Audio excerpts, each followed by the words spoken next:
नमस्कार दर्शकों, जेके प्राइम में आपका स्वागत है और मैं हूं विनोद कुमार। दर्शकों, यूटी जम्मू कश्मीर के इतिहास में पहली बार एक ऐसा मामला सामने आया है जो दिल दहलाने वाला है।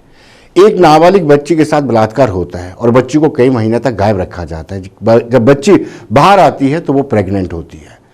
बच्ची के परिवार वाले बार बार कोर्ट को नॉक करते हैं, बार बार पुलिस को नॉक करते हैं। जब पुलिस से उनको कोई मदद नहीं मिलती है तो अल्टीमेटली उनको कोर्ट में जाना पड़ता है। जब कोर्ट में जाते हैं तो कोर्ट संज्ञान लेता है। कोर्ट देखता है कि प्रेगनेंसी 26 सप्ताह की हो चुकी है, यानी 26 वीक की उस प्रेगनेंसी हो चुकी थी। ऐसे में कोर्ट आदेश जारी करता है एसएमजीएस को कि आप एक बोर्ड का गठन करें। बोर्ड का गठन होता है, बोर्ड ये डिसाइड करता है कि इसका अबॉर्ट होना चाहिए, यानी उनका अबॉर्शन होना चाहिए। Termination of unwanted pregnancy act जो 1971 का है, उसके तहत ये इजाज़त दी जाती है। लेकिन आप खुद अंदाज़ा लगाएं, ऐसा पहली मर्तबा हो रहा है कि कोर्ट को ये एक्शन लेना पड़ रहा है और कोर्ट ने यह भी कहा है कि उसका डीएनए प्रिजर्व रखा जाए ताकि उसकी पहचान हो सके जो असल अपराधी है। सिर्फ इतना ही नहीं, कोर्ट ने कहा है कि फ्री ऑफ कास्ट इनकी सारी जो है सुविधाएं, स्वास्थ्य सुविधाएं इस बच्ची को मिलनी चाहिए। बच्ची के परिवार वालों को कोई खर्च नहीं करने देना चाहिए।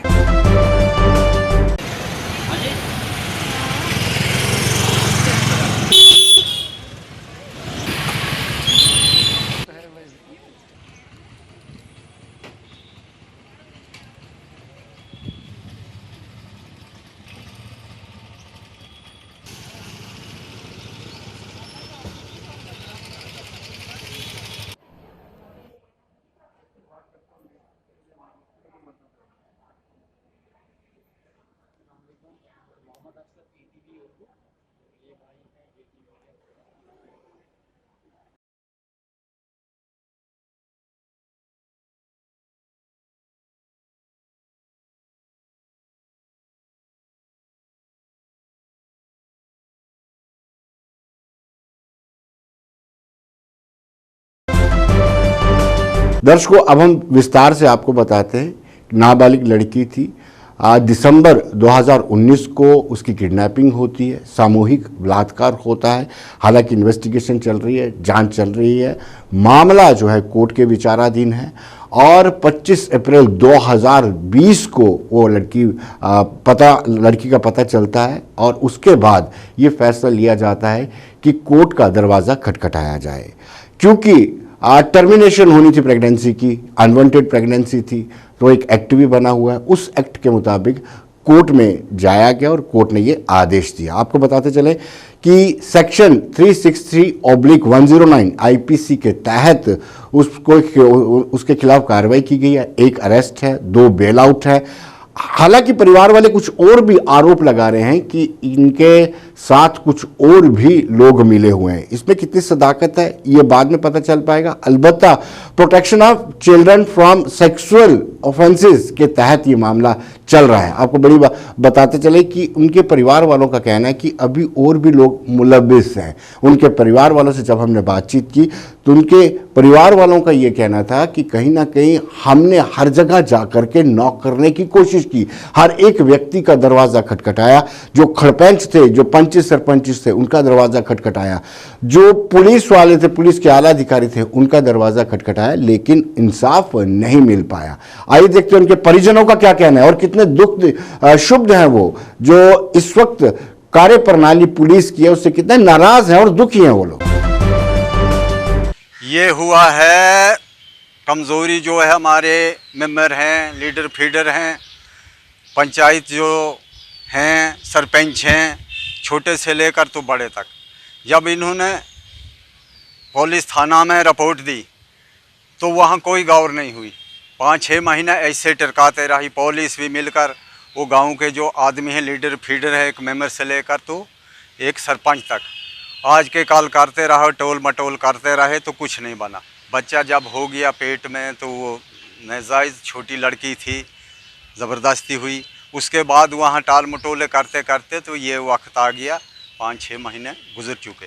उसके बाद फिर हमने जाकर तो हाई कोर्ट का सहारा लिया और फिर आए तो हमारा इधर न्याय हो रहा है। तो जो आरोपी हैं कोई भी है उनको कड़ी से कड़ी सज़ा होनी चाहिए। मेरे साथ ऐसा हादसा कि 19 दिसंबर को मेरी लड़की को कुछ लोग उठा के ले गए और जब हमें 4 महीने के बाद मिली तो उसको पेट में बच्चा था। तो पुलिस वगैरह ने कुछ मतलब काम नहीं किया। तो उसके बाद हमने हाई कोर्ट का सहारा किया, हाई कोर्ट का दरवाज़ा खटखटाया। यहाँ आकर हमें न्याय मिल रहा है। अब हमें ऐसा होना चाहिए कि कुछ बंदे, एक लड़का तो मतलब पुलिस ने गिरफ्तार किया, बाकी बंदों को छोड़ दिया है, तो वो भी गिरफ्तार होने चाहिए बंदे। दर्शकों, हमने उनके वकील से बातचीत की। विस्तार से वकील ने बताया कि कैसे कैसे हुआ। वकील का भी कहना है कि कोर्ट ने ही इनिशिएटिव लिया है, अदरवाइज पुलिस की तरफ से उन लोगों नाउम्मीद हो चुके थे। आइए देखते हैं वकील का क्या कहना है। इनका मसला ये है कि दिसंबर महीने 19 में इनकी बच्ची गायब होती है, मिसिंग रिपोर्ट ये देते हैं, उसके बाद FIR जो है वो लगती है। तो 25/4 को उनकी लड़की दोबारा बरामद होती है। उसमें क्या होता है कि लड़की जब है वो माइनर है, तो बाद में वो देखा कि वो लड़की प्रेग्नेंट भी है। फिर इनको वहाँ के जो खड़पेंज है उन्होंने नचाया काफ़ी। उसके बाद पुलिस ये काम इसका जो टर्मिनेशन का था वो कर सकती थी, लेकिन फिर ये लास्ट में देर होते होते तो यहाँ पर पहुँच गए हमारे पास 25 हफ्ते में। फिर 25 हफ्ते के बाद हमने हाई कोर्ट में जाना पड़ा। हाई कोर्ट ने हमें परमिट किया हुआ है कि आप बोर्ड बैठेगा एक शालामार में, वो बोर्ड चेक करेगा कि इसकी जो टर्मिनेशन है प्रेगनेंसी की वो हो सकती है या नहीं से हो सकती है। तो उस बोर्ड ने हमें ये कहा कि हो सकती है। तो उसके तरीके के साथ आज ये बेचारे यहाँ पे दाखिल हैं, बच्ची अंदर दाखिल है, उसका टर्मिनेशन हो रहा है। 25 हफ्ते में वो प्रेगनेंसी थी। तो पुलिस ने आनन फानन चलान पेश कर दिया। एक मुलजिम जेल के अंदर है, 2 बेल पर हैं। कुछ जो है इनके मुताबिक नाम नहीं डाले जो मेन साजिशवार थे। तो ये कार्रवाई अभी हमारी चल रही है। दर्शकों, कोविड-19 के पॉजिटिव मामले लगातार बढ़ते जा रहे हैं, जिसको हमने ग्रीन जोन बनाया था। शहर या जम्मू ज़िले की बात करते हैं, उसमें कई ऐसे रेड जोन में आ गए हैं। तालाब तिल्लो के 2 वार्ड रेड जोन में आ गए हैं। इसके साथ साथ ही गोल गुजराल एरिया को भी पूरी तरह से तारबंदी कर दी गई है। वहाँ पर N144 इम्पोज कर दिया गया है। 144 का मतलब यह है कि 4 से ज़्यादा लोग इकट्ठे नहीं हो सकते। दुकानें बंद रहेंगी, बाज़ार पर व्यापक इसका असर पड़ेगा और जो मूवमेंट थी लोगों की वो भी अब बाधित हो चुकी है। हम बताते चले आपको कि पहले पेप्सी फैक्ट्री के अंदर मामला सामने आया था, उसके बाद जम्मू कश्मीर बैंक में जो श्रीनगर स्थित मुख्यालय है वहाँ मामले सामने आए। उसके बाद एग्रीकल्चर डिपार्टमेंट जो गोलपुली तालाब तिल्लो में ही स्थित है, डायरेक्टरेट एग्रीकल्चर का, वहाँ भी मामले सामने आए।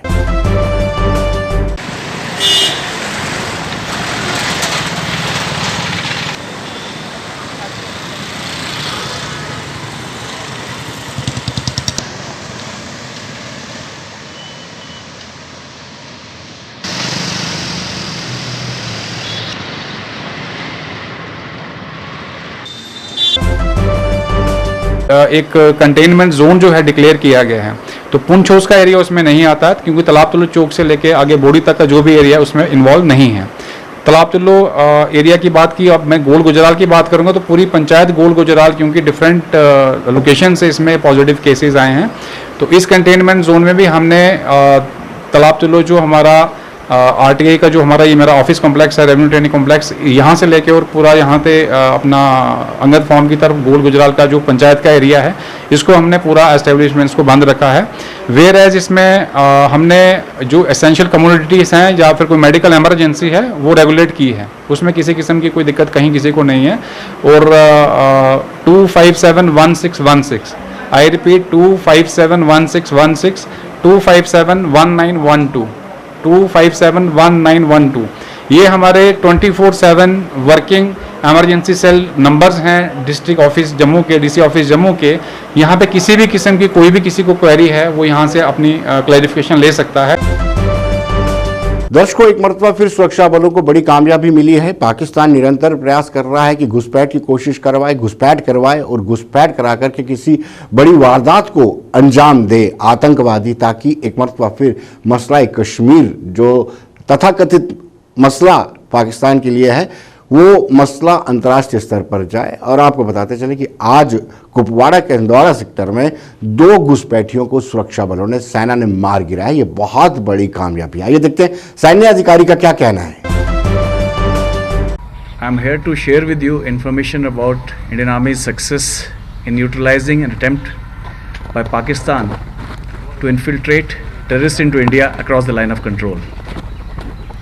In early hours of this morning, our troops along the line of control in Nagaum sector detected suspicious movement originating from Pakistani posts in the area. Appropriate response by troops on ground was taken to eliminate the 2 terrorists who were trying to infiltrate into our area by cutting the anti-infiltration fence.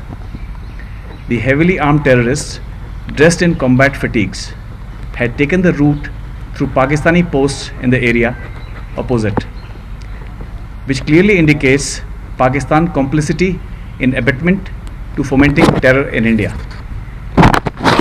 Action of own troops was precise and timely, thereby ensuring a clean operation. Recoveries from the slain terrorists, which we'll be sharing separately with you, includes 2 AK assault rifles with 12 filled magazines, a pistol, magazines, some grenades. In addition to the food and medicines, we also have recovered about 1.5 lakhs in Indian and Pakistani currency. The search operations are still underway in the area to sanitize. The infiltration attempt follows similar attempts made by Pakistan in Kupwara and Rajouri sectors in recent past and needs to be seen in the backdrop of various inputs about increased presence of terrorists in the launch pad across the line of control, fully facilitated and supported by Pakistan Army. Indian Army remains fully committed in its resolve to maintain the sanctity of line of control, and any trans-LC movement shall meet similar or appropriate response. The Dagger Division on its part, or for that matter, Indian Army, is ready along the line of control as well as in the hinterland. Infiltration अगर आप देखें तो कुछ time पहले रजौरी में एक infiltration attempt की गई थी ट्राई, उसके बाद कुपवाड़ा में की गई है। तो ये एक पाकिस्तान का डिज़ाइन है, इसमें कुछ नया कुछ नहीं है। और रही बात सीज़ फायर वायलेशंस की, पाकिस्तान आर्मी सीज़ फायर्स का इस्तेमाल, वायलेशन का इस्तेमाल करती है ताकि हमारे ट्रुप्स जो कि बॉर्डर पर डिप्लॉयड हैं उनका अटेंशन डिस्ट्रैक्ट हो काउंटर इन्फिल्ट्रेशन टास्क से। लेकिन Indian army has so far been very successful. अगर आप देखें नॉर्थ कश्मीर का एक अलग डायनामिक है साउथ कश्मीर से। नॉर्थ कश्मीर का जो आवाम है उसने by and large terrorist narrative को डिस्कार्ड किया है। You well know how much of traction terrorists have got in the recent calls for disruption of normal life in Baramulla and North Kashmir. The fact is they haven't got any traction, and it is basically the people of North Kashmir who have rejected the agenda, and the army, the CAPF, the state police and administrations, we are fully supporting the awam of North Kashmir. दर्शकों, हमने अपनी party के नेताओं से बातचीत की, विक्रम मल्होत्रा, मंजीत सिंह से बातचीत की, क्योंकि इस पार्टी का गठन ही इसलिए किया गया था कि 370 में संशोधन के बाद राजनीतिक एक्टिविटीज़ जम्मू और कश्मीर संभाग दोनों में शुरू की जा सके। लेकिन जिस तरीके से बांडीपुरा में भाजपा के 2 नेताओं, उनके वालिद को मार गिराए जाने के बाद जो आतंकियों ने हमला किया था, गतिविधियां शांत हो गई थी। आइए देखते हैं उनका क्या कहना है। इस वक्त हम अपनी पार्टी के कार्यालय में हैं और अपनी पार्टी के नेताओं से बातचीत करेंगे। विक्रम मल्होत्रा हमारे साथ हैं और साथ में मंजीत सिंह जी है, फॉरवर्ड मिनिस्टर। विक्रम जी, इसी एपिसोड को हम लेते हैं पहले, क्योंकि पहले से ही वहाँ पर इफ एंड बट लग रहे थे। 370 के संशोधन के बाद से ही काफ़ी सारे उतार चढ़ाव राजनीतिक आ रहे थे। उसके बाद ये किलिंग होती है। इससे पहले एक सरपंच मारा जाता है, अजय भारती नाम का, उसकी भी किलिंग होती है। तो क्या आगे क्या भविष्य रहेगा पॉलिटिकल एक्टिविटीज़ का? देखिए, मुझे लगता है कि ये कंप्लीट फेलियर है सुरक्षा एजेंसियों का, खासकर इंटेलिजेंस एजेंसीज का। और जिस तरह से सरकार ने कार्रवाई करते हुए उन 10 के 10 सिक्योरिटी गार्ड्स और पीएसओ जो उनके साथ तैनात थे उनको बर्खास्त कर दिया है, मुझे लगता है इसमें कोई तहकीकात की ज़रूरत है कि ये सब कैसे हुआ। दूसरी जो सबसे अहम बात, मैं क्यों बोलता हूँ ये फेलियर है, क्योंकि जिस तरह से कल हमने कुलगाम के एक सरपंच का इंटरव्यू सुना जो उसने एक नेशनल चैनल को दिया, जिसमें उन्होंने साफ कहा कि हम जिम्मेवार समझते हैं भारतीय जनता पार्टी की लीडरशिप और सरकार को जो केंद्र में और इस यूटी में भी है।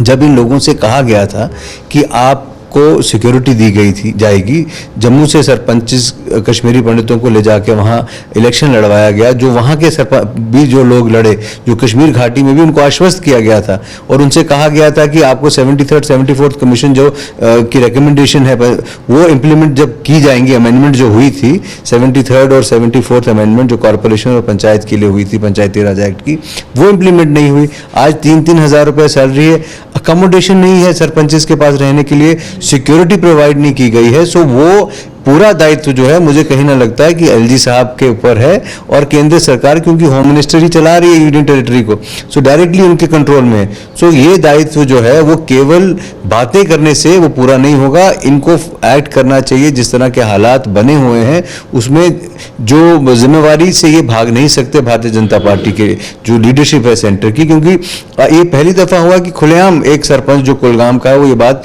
कह रहा है ऑन रिकॉर्ड। लेकिन कहीं ना कहीं आप देखिए ये विजिबल है कि इतने सारे पंचेस और सरपंचेस हैं, सबको सिक्योरिटी प्रोवाइड। देखिए आज जम्मू में हालात अलग हैं, जम्मू में हालात सामान्य हैं, बहुत सारे एरियाज में ऐसी ज़रूरत आपको नहीं पड़ेगी, पर जो वादी में जहां मिलिटेंसी है, स्पेशली साउथ कश्मीर में, ये तो साउथ कश्मीर में हो रहा है सब कुछ, तो अगर साउथ कश्मीर में मिलिटेंसी है, कुलगाम में है, अगर वहाँ अनंतनाग में है, जहाँ हॉटबेड है मिलिटेंसी के, वहाँ तो आपको सिक्योरिटी प्रोवाइड करनी पड़ेगी। और आपने आज भी तमाम पिक एंड चूज बेसिस पे पॉलिटिकल पार्टीज के लीडर्स को सिक्योरिटी दी है, और जो लोग ऑन ग्राउंड, जो पिछले 10 साल से 15 साल से 20 साल से सक्रिय नहीं हैं लोग, पर आज जो लोग सक्रिय हैं ग्राउंड पे, जो आज चुनाव अभी लड़के आए हैं, मुझे लगता है उसके अगर उनको आश्वस्त किया गया था, अच्छा उनको अकोमोडेशन की भी देखिए, जब से मिलिटेंसी आई है तो बहुत सारे लीडर्स को प्रोटेक्टेड अकोमोडेशन कश्मीर में दी गई है, तो उसके लिए जो वल्नरेबल लोग हैं, जिन लोगों को अगर कश्मीरी पंडित लोग हैं तो वो आज वहाँ वल्नरेबल है। सो अगर और जो मेन स्ट्रीम के साथ जुड़ के चल रहे हैं लोग पॉलिटिकल पार्टीज के, बेशक पंचायत जो चुनाव हुए थे वो नॉन पार्टी बेसिस पे हुए थे, पर उसके बावजूद जो लोग अब जैसे कश्मीरी पंडित तो इजीली आइडेंटिफाइबल हैं कि ये लोग लड़ के आए। यस, मनजीत सिंह जी, अपनी पार्टी का गठन इस मकसद से हुआ था कि 370 को पास्ट समझ करके आगे की सोच लेकर के जम्मू और कश्मीर के लोग मिलकर के राजनीतिक गतिविधियां करें, लेकिन आपने देखा कोविड-19 के कारण भी कुछ सारा स्टैंड स्टिल हो गया। अब इस किलिंग के बाद क्या आपका रोड मैप रहेगा कि कश्मीर में कैसी एक्टिविटीज होंगी?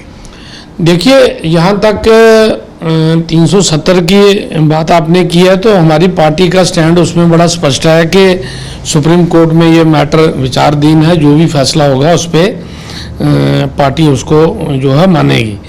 और दूसरा ये है कि अब चूँकि आगे को देखना है तो उसके लिए पार्टी का एक स्टैंड बड़ा स्पष्ट है कि हम स्टेटहुड के लिए लड़ाई लड़ेंगे। डोमिसाइल में जो कुछ कमियां हैं, क्योंकि 15 साल का हम चाहते हैं इसको और एनहांस किया जाए, कम से कम 25 साल का किया जाए, तो इस तरीके की बातें हैं। यहाँ तक आपका ये सवाल है कि ये जो किलिंग हुई है, तो मेरा ये मानना है कि जैसे विक्रम जी ने कहा है कि किलिंग पे तो सीधा सीधा गवर्नमेंट ऑफ इंडिया इसके लिए जिम्मेवार है। और मैं ये कहना चाहता हूँ कि जो लोग, क्योंकि मिलिटेंट तो न्यूज़ बनाएंगे, वो चाहेंगे कि हम एक खबर बनाएं, क्योंकि सिक्योरिटी एजेंसीज ने मिलिटेंटों पे दबाव बनाया हुआ है, आए दिन रोज मिलिटेंट मारे जा रहे हैं, वो अपनी प्रेजेंस शो करने के लिए कहीं ना कहीं, और मैं तो ये कहूँगा कि नॉट ओनली इन वैली, वो जम्मू में भी स्ट्राइक कर सकते हैं, they can strike anywhere just to make a news.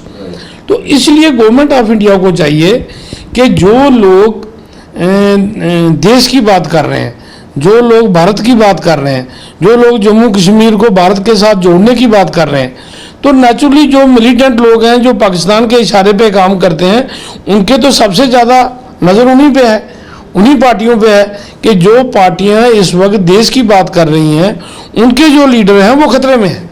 तो मुझे ये लगता है कि गवर्नमेंट ऑफ इंडिया को इस पे ध्यान देना चाहिए। बाकी यहाँ तक पॉलिटिकल एक्टिविटी की बात है तो यहाँ तक अपनी पार्टी की है, तो हमारे ऑफिस में एक्टिविटी हो रही है। कोविड-19 की वजह से कुछ दुश्वारियाँ थी, लेकिन आए दिन रोज़ लोग ज्वाइनिंग कर रहे हैं। कल परसों भी था प्रोग्राम, लेकिन वो हमने यहाँ कोविड की वजह से एक दो जो डेथ हो गई उसकी वजह से हमने रोक दिया। वैली में भी हमारी एक्टिविटी हो रही है, वहाँ कॉन्स्टिट्यूंसी वाइज जो हमारा पार्टी का ऑफिस है वहाँ एक्टिविटी चल रही है। लोगों की जो दुख तकलीफ़ें हैं उनको जम्मू कश्मीर अपनी पार्टी जो है वो हल करने का प्रयास कर रही है। चाहे वो जैलोजी माइनिंग का इशू का मसला था, चाहे वो हमारे यहाँ जो रैबरे खेल वाला मसला है, चाहे स्पोर्ट्स वाला मसला है, चाहे कोई और इश्यूज़ हैं, जो भी डे टू डे बिजली पानी समस्या जो हमारे पास यहाँ आते हैं ऑफिस में लोग, उनको मैटर जो है रिड्रेस करने के लिए हम लोग यहाँ बैठे हैं। और मुझे इस बात की खुशी है कि लोग बड़े खुल के आ रहे हैं, अपनी समस्याएं बता रहे हैं। शायद उनको ये लग रहा है कि जम्मू कश्मीर अपनी पार्टी जो है वही एक ऐसी पार्टी है जो इस वक्त लोगों के मसलों को लेके एडमिनिस्ट्रेशन के साथ बात कर रही है। मंजीत सिंह जी, आपकी प्रधानमंत्री से मुलाकात हुई, केंद्रीय गृह मंत्री से मुलाकात हुई, आपकी पूरी पार्टी के बड़े पदाधिकारियों की, क्या आपने उनके समक्ष ये रखा कि अब फुल फ्लैज स्टेट का दर्जा वापस लौटाया जाए जम्मू कश्मीर को? देखिए, सबसे पहली डिमांड यही थी, सबसे पहली डिमांड यही थी कि हमको स्टेट जो है रिस्टोर की जाए। और उसके लिए प्राइम मिनिस्टर और होम मिनिस्टर दोनों ने, जब हमारा डेपुटेशन मिला तो उसमें डिटेल में उन्होंने ये कहा कि हम स्टेट रिस्टोर करेंगे आपको। और उसके लिए जम्मू कश्मीर अपनी पार्टी का स्टैंड बड़ा स्पष्ट है कि ये जो डोगरा स्टेट है इसको हमने बहाल करवाना है। उसके लिए केंद्र से भी बात की है, आगे भी करेंगे, और अगर संघर्ष करना पड़ा तो संघर्ष भी करेंगे। विक्रम जी, आपसे जानना चाहेंगे कि आपके प्रेसिडेंट कैंपिंग किए हुए हैं दिल्ली में, क्या कोई खास वजह है या आपको लगता है कि डोमिसाइल में जो त्रुटियां हैं, जो आपके लिहाज से आपकी निगाह में जो त्रुटियां हैं, वो दुरुस्त हो पाएंगी? देखिए, डोमिसाइल का जो डॉक्यूमेंट है वो मुझे लगता है वो कोई परमानेंट कोई पीस ऑफ लेजिस्लेशन नहीं है, कोई कानून अभी पार्लियामेंट में पास होने के बाद ऐसा बना हो कि वो नहीं है। उसमें अभी तरमीम हो सकती है, उसमें अमेंडमेंट हो सकती है। जब हमारे भारतीय संविधान में अमेंडमेंट्स हो सकती हैं जो इतने लायक लोगों ने बनाया था इकट्ठा होकर, तो टाइम पे समय के वक्त हुआ।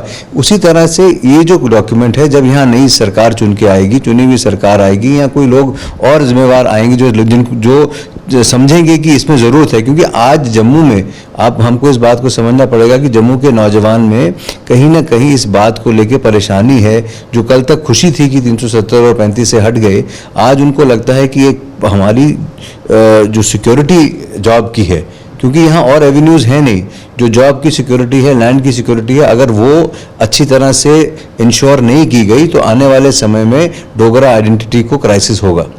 तो ये 15 साल का पीरियड जो है वो मुझे लगता है हमारी नज़र में कम है, क्योंकि इसी का अभी रिजल्ट जो आ रहा है वो ऐसा देखने को ग्राउंड पे मिल रहा है कि युवा में डिससेटिस्फैक्शन है। उनको लग रहा है कि कहीं ना कहीं हमारे हिस्से के जो जॉब्स हैं और बाकी चीज़ें हैं वो चले जाएंगे। तो अपनी पार्टी उसी आवाज़ को ट्रांसलेट करेगी, चाहे वो जम्मू की हो, श्रीनगर की हो, जो नेशनलिस्टिक पॉइंट ऑफ व्यू से ठीक होगा, हम उसके लिए आगे उसको चेंज करने की, मतलब उसमें अमेंडमेंट्स लाने की कोशिश करेंगे। कैंपिंग के बारे में आपने नहीं बताया। कैंपिंग के बारे में बुखारी साहब, मैंने आपसे पहले बताया कि जब वो कोविड-19 जब लॉकडाउन हुआ तो उनके फादर बीमार हुए तो उनको जाना पड़ा, और वो वहाँ दिल्ली उनको देखने के लिए गए थे और वहाँ फंस गए। उसके बाद तो सारा ट्रांसपोर्ट बंद हो गया। अब उनका आने का है जम्मू में, और उस दिन उन समय को उन्होंने, मुझे लगता है जम्मू कश्मीर के लोगों के हित में, उसके दौरान उनकी प्राइम मिनिस्टर होम मिनिस्टर साहब से 2-3 दफ़ा मीटिंग हुई, और जो भी मुद्दे थे, चाहे वो अमेंडमेंट हुई डोमिसाइल लॉ में या SRO 202 की बात थी, तमाम बातें उन्होंने जो स्टेट के इंटरेस्ट में थी, और यहाँ जो लोग फंसे हुए थे उनको वापस लाना था अलग अलग स्टेट से, उसमें काफ़ी अहम एक पॉजिटिव रोल प्ले किया जो वो कर सकते थे। तो मुझे लगता है कि आने वाले जो दिनों में कोई एक ऐसी डेवलपमेंट जो है ज़रूर स्टेट को सोचना पड़ेगा, केंद्र को सोचना पड़ेगा कि किस तरह आगे चलना है, आगे का रास्ता कैसे तय करना है। क्योंकि जिस तरह के हालात बने हैं, मुझे लगता है कि जो प्रेजेंट एडमिनिस्ट्रेशन है उनके कंट्रोल में सिचुएशन ज़्यादा देर वो नहीं चला पा रहे हैं। जिस तरह से वैली में किलिंग हो रही है, बढ़ती जा रही है, मिलिटेंसी का सिलसिला बढ़ रहा है, तो जो इलेक्टेड गवर्नमेंट है, चुनी हुई जो सरकार है, उसका मुतबादिल कभी भी एडमिनिस्ट्रेशन नहीं हो सकती।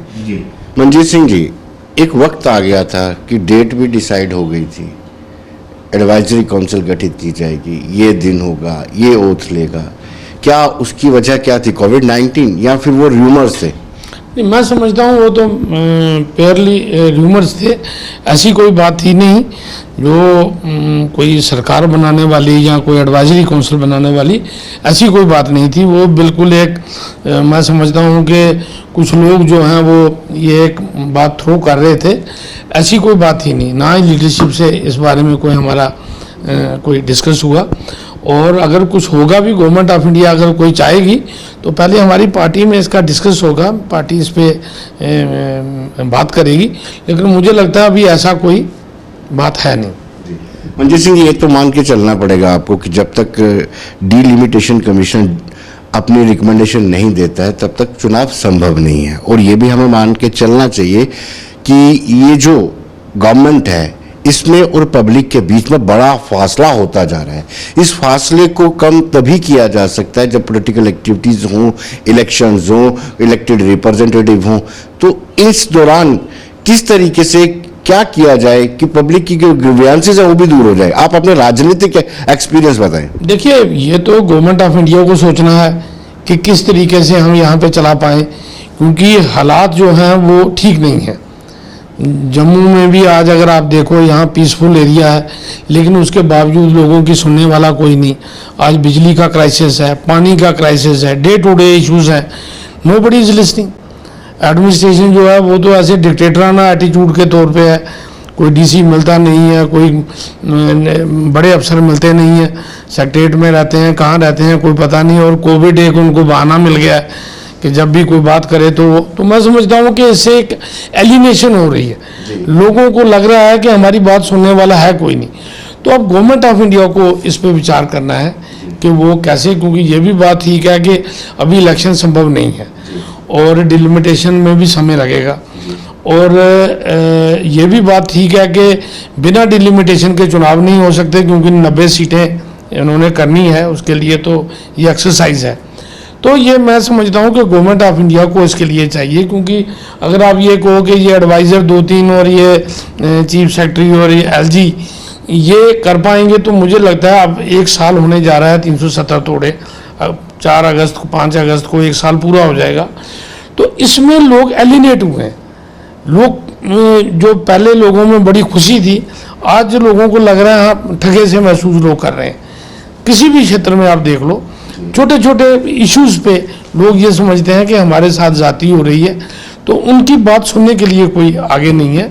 तो मुझे लगता है इसका वे आउट भी गवर्नमेंट ऑफ इंडिया को ही फाइंड करना है। जी विक्रम जी, आखिरी सवाल आपसे। सवाल ये है, क्या एडवाइजरी काउंसिल इसका हल है?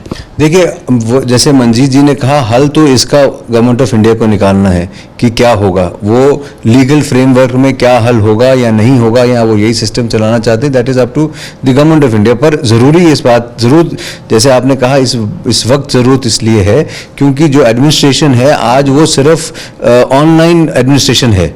आज आप देखिए, जो इलेक्टेड कॉरपोरेटर भी है ना, चाहे किसी भी पार्टी के, वो लोगों से मिल रहे हैं, वो अपनी जान को आगे हथेली पे रख के भी लोगों के काम भी कर रहे हैं, लोगों से मिल भी रहे हैं, सरपंच भी मिल रहे हैं। पर ये अफसर जितने भी हैं, ये कोविड की बात करके कहते हैं ऑनलाइन, डीसी साहब भी सारे कहते हैं ऑनलाइन बात करेंगे, कमिश्नर जेएमसी भी कहती है हम लोगों से नहीं मिलेंगे। कल एक डेपुटेशन था, उनको काम था, वो कमिश्नर साहब ने मिलना बंद कर दिया। तो हमने मुर्मू साहब से भी ये बात की थी कि there is a policy paralysis, एक तरह से ये सारा काम जो है ठप हो गया। और उन्होंने माना भी, क्योंकि देखिए, जब तक ना लोगों की बात सुनी जाएगी तब तक ना वो लोगों को सेटिस्फैक्शन नहीं होती, और वो लोग अपने छोटे छोटे जो रोज़मर्रा की ज़िंदगी के मसले हैं वो लेके किसके पास जाएं। तो ये सोचना गवर्नमेंट ऑफ इंडिया को पड़ेगा कि ये जिस तरह के हालात सारे बने हैं उसमें या इसी एडमिनिस्ट्रेशन में चेंजेस ला के उसको ठीक करना है या कैसे करना है, पर ज़रूरत है ठीक करने की। विक्रम जी, आपका बहुत बहुत शुक्रिया। मंजीत सिंह जी, आपका बहुत बहुत शुक्रिया। तो दर्शकों, आपने देखा कि कहीं ना कहीं अपनी पार्टी कोविड-19 के बीच भी अपनी पॉलिटिकल एक्टिविटीज़ कर रही है, और रोज़मर्रा इनके पास लोग आते हैं, डिफरेंट डेपुटेशंस आते हैं, चाहे वो रहबरे खेल हो या फिर बाकी दूसरे हो, और उम्मीद के साथ आते हैं, और ये उनकी उम्मीदों के मुताबिक उनके मसले हल हो ऐसा प्रयास भी करते हैं। दर्शकों, आखिर में हम आपको बताएंगे कि उच्च शिक्षा विभाग में काफी बड़ी उपलब्धियां की गई हैं। उच्च शिक्षा विभाग में क्या क्या उपलब्धियां हैं, आइए देखिए। उच्च शिक्षा विभाग में भी सरकार ने कोई कमी पेशी नहीं छोड़ी है। 50 नए डिग्री कॉलेजों को फंक्शनल बनाया है, जिनमें से 26 जम्मू खित्ते में और 24 कश्मीर खित्ते में चल रहे हैं। 572 टीचिंग और नॉन टीचिंग स्टाफ की भर्ती भी की गई है। Jammu Kashmir public service commission की सिफारिशों के आधार पर 375 नियुक्तियां की गई हैं। पढ़ाई के आधुनिक तौर तरीकों को अपनाते हुए 87 डिग्री कोर्सेज में ई लर्निंग और ई कंटेंट का इस्तेमाल किया जा रहा है। IIT और national institute of electronics and information technology की मदद ली जा रही है। विभाग ने 4 प्रोफेशनल कॉलेज स्थापित किए हैं। ये कॉलेज सफापोरा, कठुआ, पुंछ और जम्मू में चलाए जा रहे हैं। PM स्पेशल स्कॉलरशिप स्कीम के तहत 4,218 विद्यार्थियों को लाभ दिया गया है। ये स्कॉलरशिप स्कीम मानव संसाधन विकास मंत्रालय द्वारा शुरू की गई है। मैसिव ओपन ऑनलाइन कोर्सेज पर वर्कशॉप और फैकल्टी डेवलपमेंट प्रोग्राम भी शुरू किए गए हैं। पढ़ाई के अलावा अन्य गतिविधियां जैसे रोलिंग ट्रॉफी, खेलों और लेखन को भी बढ़ावा दिया जा रहा है। 2019 में NAC ने 41 नए कॉलेजों को अपनी मान्यता दी है। तो दर्शकों, बने रहिए देश दुनिया की खबरों के लिए और मुझे दीजिए अनुमति। नमस्कार।